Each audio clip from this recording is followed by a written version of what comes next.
Hello friends, I am Himani and today I will be discussing about optical amplifiers. That is a very important device in optical communication system so as to amplify the signals in the optical domain. So in this topic we will be discussing about introduction of optical amplifiers, type of optical amplifiers, stimulated emission and EDFA, that is erbium doped fiber amplifier. Now first thing, what is the need of optical amplifiers? As we know, when the signal is transmitted in the optical domain, then after certain distance the signal gets attenuated. For example, if I take some data,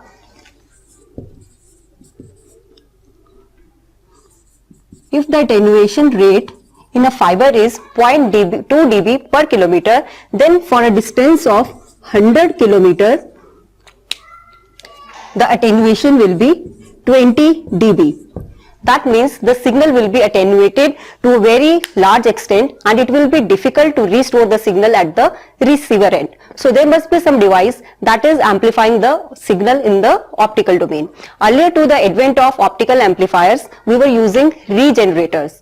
Now regenerators were the devices that were first converting the optical signal into electronic domain, where the signal was first cleaned, then amplified,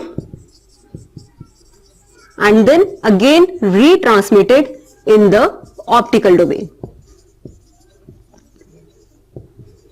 So it was first converted from optical to electrical domain and then to optical domain. So these regenerators had some disadvantages. The disadvantages of regenerators included bit rate dependency,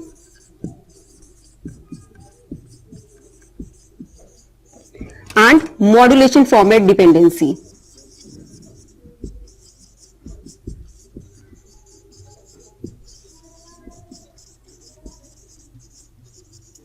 Now, as the regenerators are bitrate and modulation format dependent, that means if you want to upgrade the system to higher bitrate, then you will have to change the regenerator. Now this is not the case with optical amplifiers. The optical amplifiers are not bitrate dependent as well as they are not modulation format specific. That means you can upgrade the system easily without changing the amplifier. And one of the most important advantage of optical amplifier is it has high gain bandwidth product, so you can simultaneously amplify number of wavelengths at the same time. That is very much required for WDM applications. So this is the reason that why we are using the optical amplifiers. Now coming to the second topic, that is types of optical amplifiers. The optical amplifiers can be classified as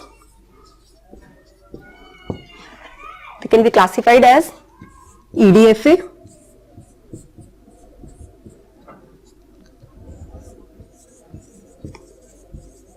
Raman amplifier,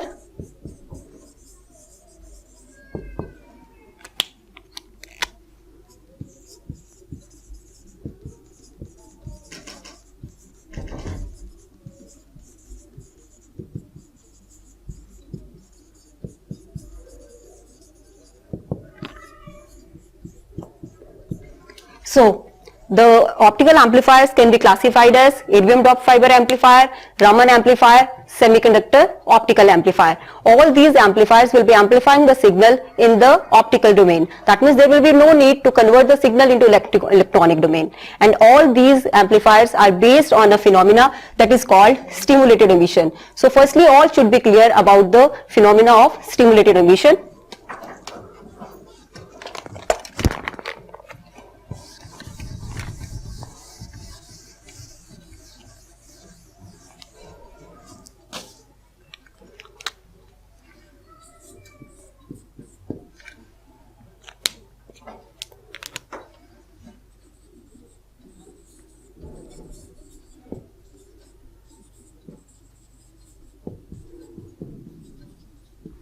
Now, according to quantum mechanics, any atom can exist in discrete energy levels. For example, if we consider one atom and two discrete energy levels, E1 and E2, where E2 is greater than E1 and N2 is the number of atoms in E2 and N1 is the number of atoms in E1. if N2 is the number of atoms in energy level E2 and N1 is the number of atoms in energy level E1, then according to quantum mechanics, if some photon energy or electromagnetic field is applied to these atoms, then they can make the transition from E1 to E2. In the same way, they can move from E2 to E1. For this, the condition that should be satisfied is HFC is equal to E2 minus E1, where Fc is the frequency of incident photon.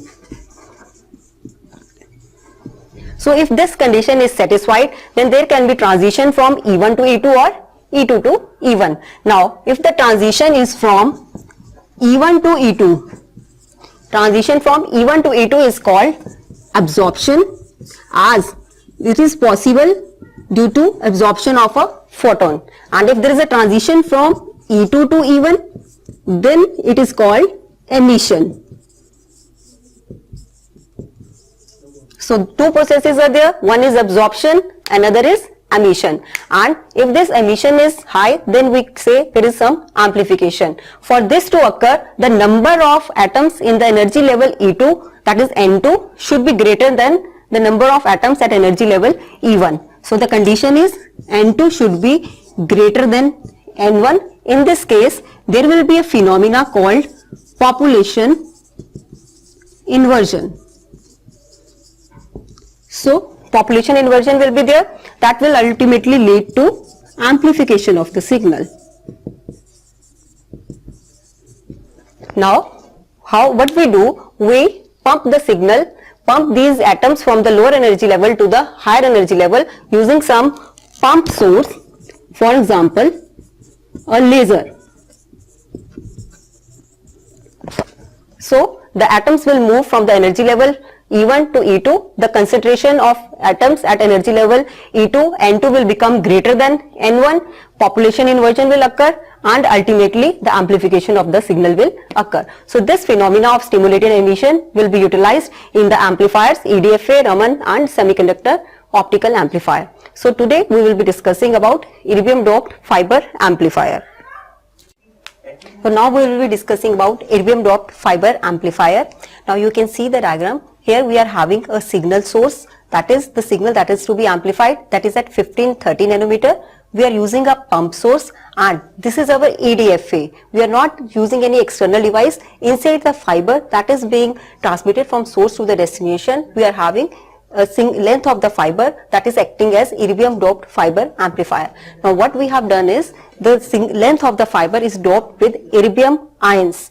When a silica glass is doped with erbium ions, then these ions are split into discrete energy levels. Now you can see the erbium ions will be having the structure like this, Er3 positive. So it will be split into three energy levels, E1, E2 and E3. This process is called Stark splitting.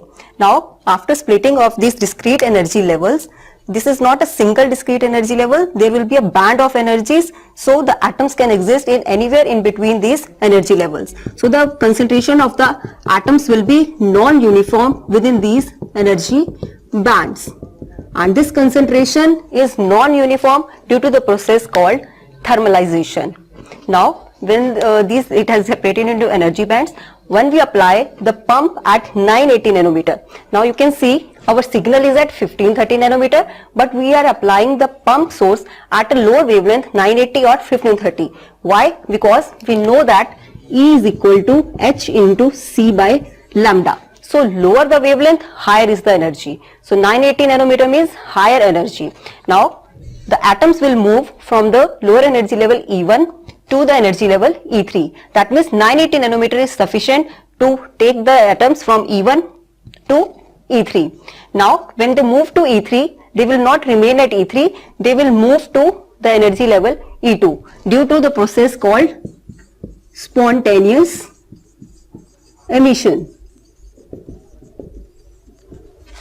Now the time taken for the atoms to move from E3 to E2 is 1 microsecond, and the time taken by the atoms to move from E2 to E1 is 10 millisecond.